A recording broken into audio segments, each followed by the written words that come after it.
new life. I could have very easily died that day on that highway if it hadn't been for, Randall and of course, all the paramedics and everything, the life flight and all the doctors and everything that it took to keep me alive. Yeah. And get me through this. But I definitely have a new outlook on life, a new opportunity. Yeah. To try and do everything the way that we're supposed to. I get the second way. Just a second, get set. And both of you guys will just kind of talk to me. Just look at me. Don't look at the camera there, which is easier said than done. I know. Yeah. It's like the what do they call it? The 800-pound gorilla sitting. Yeah, exactly. Yeah. Well, I'm glad you both could do this on such short notice. Like I say, somebody who didn't want their name given, but he called us and told us you guys had a story to tell. So.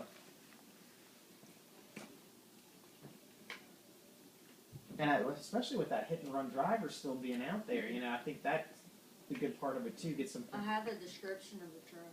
Okay. Well, I think you have the. I think I have the same thing. Yeah, the police report doesn't have the description. Do you have a better description? No, I think it's it's a still better description. I think it's the same one that Jeff The Gray. Jeff, yeah. He was actually the only eyewitness of what happened, Of what happened. As it happened. Yeah. Well, other than myself and, Right. and the other person. Good. Okay. First off, John, just say spell your name for us. My name is John Pulliam. It's JohnPulliam. We'll do it if I can have you forward that to me. Okay. John, just tell me how this started. What were you doing? I was out on my motorcycle, just doing what I enjoy doing on a beautiful afternoon, going nowhere. Just I had just left my wife. She was at work right there at the store, and I wasn't actually headed to any particular place. I was just out enjoying a Saturday afternoon ride. And so I turned out of the store, and I just turned south, headed towards Carrollton. I've done this many times, and I'll turn one way or the other, and just go for a ride. So I headed towards Carrollton, and I was southbound in the far right-hand lane, and like I was telling my wife, as a motorcycle rider, you train yourself to watch for threats, and so that you can avoid them.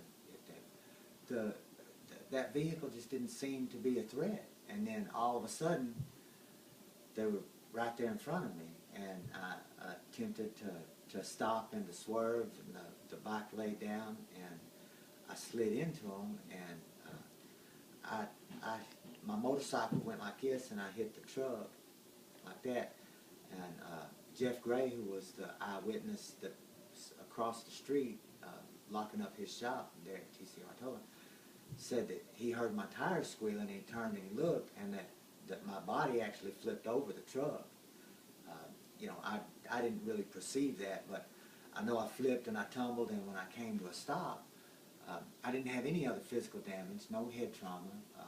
My neck and everything was fine, but I knew my leg was messed up pretty bad. I tried to move it and tried to raise up, and when I went to lift my leg up a little bit, the blood just started flowing like really fast, like I've never seen before in my life. And so I knew that that it was pretty bad. And I laid my head back on the pavement, and I prayed to God. I said, God, please don't let me die today on this highway. And so within moments, there were several people that popped up. And I recall one man, I'm not sure what his name is. I think he may be Dr. Parrish, who was the person that actually went to tell my wife that I'd been in an accident. But I remember what he looked like. But I remember there was a man who noticed how fast the blood was coming, and said, if we don't do something to slow the blood down, he's not going to make it until the ambulance gets here. And I remember seeing him reach for his belt, and he didn't have one on. Yeah. Randall had come up, and he pulled his belt off, and you know, they got the belt around my leg, and he held the belt like a tourniquet to slow the blood down, you know, and we're like less than a mile from the ambulance company, which is just right down the street. And like I said, I was, you know, I was totally coherent, and but you know, little bits and pieces kind of elude me just a little bit. I remember when I don't know if it was a police officer or a fireman, because they were behind me and I couldn't really see the uniform. But the first uniform that started talking and asking questions, and I said, "Yes, I'm John Pulliam." I knew right where my wallet was, so I reached in my jacket pocket and I pulled out my wallet and I handed it to him. Here's my information. And so, and I remember I asked, would someone please go tell my wife that I've been in an accident, and you know, told her she's right down the street, she's about to get off work, pretty little blonde girl behind the counter, and so all the while, I think you're still, I don't know if the ambulance has made it there yet. I remember you were holding the pressure on the belt, and you know, a belt is designed to go around her waist, and it has, you know, places where you can lock it in right there, but around the thigh there's nowhere to lock it, and the tourniquets that the doctors and stuff use is kind of like a piece of rubber, and when they wrap it around they can pull it tight and sort of twist it together and it'll hold itself. But he had to physically hold the pressure on, and I remember he was, you know, it had been a little while, and I remember you asking someone to, you know, if you'd mind helping for a minute because you were getting tired. Yeah.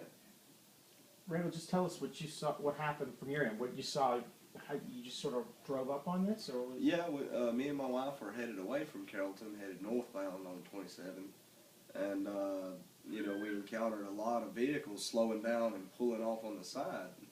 That's when, you know, we noticed a motorcycle that's the first thing I seen was a motorcycle in the median, and we pulled up a little closer and I could see John laying on the road.